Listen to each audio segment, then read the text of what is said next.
Coach Jay, incredible performance tonight against the number 4 team in the country, SCU. This is the second time you've taken them down to the wire.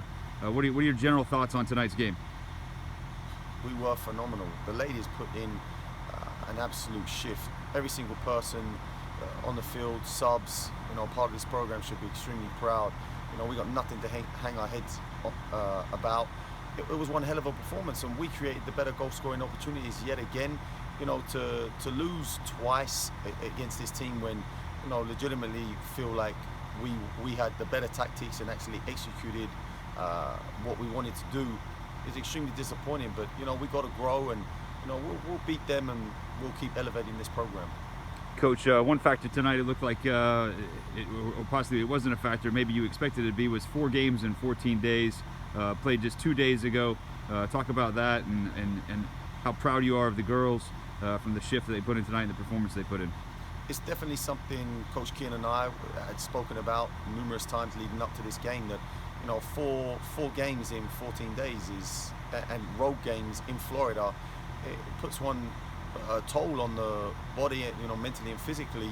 So coming into this game, wasn't quite sure, the type of energy levels we were going to be put out, but the girls stepped up, and what a way to be in the moment and execute on what we wanted them to do after playing a double overtime game on Sunday.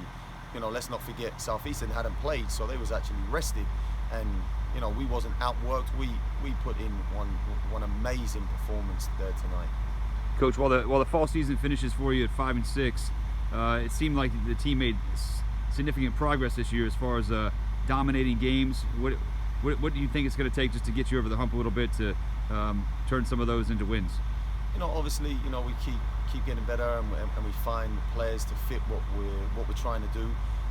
We've lost 4 of those losses to the number 1 and 4 team in the country. So, no shame. It might look like, an average year, 5-6, but when 4 losses are coming to top teams, and, those losses you're talking about, we were, in those games to be able to win, win or lose, we're competing. And that's what we're looking for. But it takes, getting over the hump, and you've got to consistently play at that level. So, we'll continue to look for those players to continue to elevate the program, and we got some coming in and committed already. So, we're excited for the spring to build on what we've already done this fall. Coach, some of the all-conference nominations came out today. 6, I don't know if that's the most ever that USCB has had, but talk a little bit about those players and perhaps some players you thought maybe should get a nod as well in there.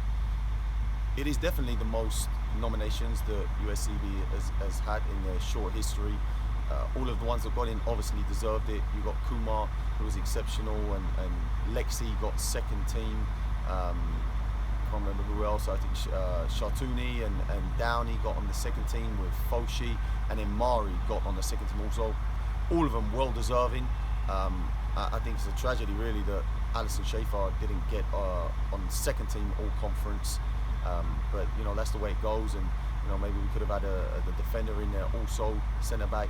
But ultimately to have 6 on is impressive. We got the 3rd most votes out of any program after SEU and Kaiser. So it shows that the level of the players and the recruits that are coming in are definitely getting better.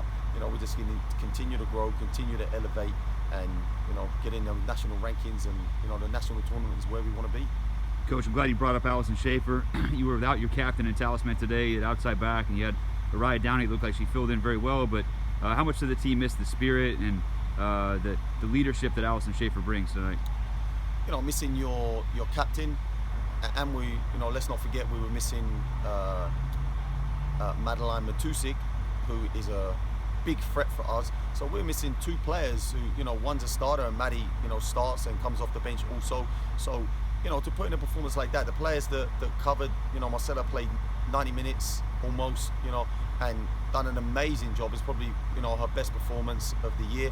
And Downey stepped in and covered for Alison in an exceptional way. She wasn't beaten. She gave us some good distribution. But missing 2 starters is always difficult to overcome. But I thought our team done well, and we didn't skip a beat. Coach, you got to be proud of these girls for the performance they put in tonight, the season they've had. I think everybody here, all the Sand Shark fans, are looking forward to seeing what comes this spring. So thank you for the interview. Good luck and safe travels. Thank you.